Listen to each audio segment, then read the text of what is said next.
From packed brackets to power plays, nakilala na ang true king of the table. At yan ay walang iba kundi si Anton the Dragon Raga matapos itong dominahin ang finals ng kauna-unahang SBA Philippine Open. Ang naging laro, tutukan sa report na ito.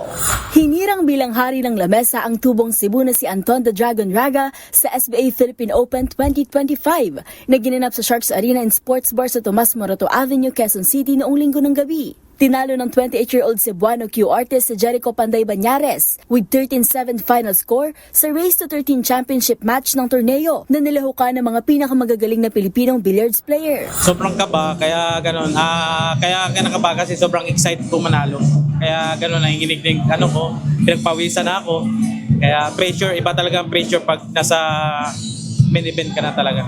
Naganda ako, maaga ako natulog, tapos talagang nagpapaano ako, condition talaga. Kasi last na to no chance na pag natalo talagang finals na pinaganda ako talagang game na to.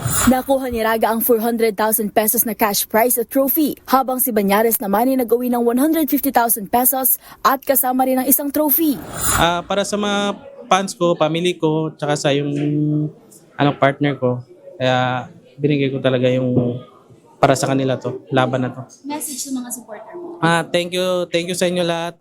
Huwag kayong magsawa magsuporta dito sa Sharks. Madami pang event dito, kaya huwag kayong magsawa. Bago makatungtong sa finals, kinailangan talunin ni Raga si Dexter Barnido sa quarterfinals at malusutan sa semifinals si Jolo Aspuria. Ang SBA Philippine Open 2025 ay nagsimula noong April 21, kung saan 128 players ang naglaban-laban para sa 1 milyong pisong total cash pot. Mula rito sa Sharks Arena, para sa MBC TV Network News, ito si Mili Borja ng DZRH TV, una sa Pilipinas, una sa Pilipino.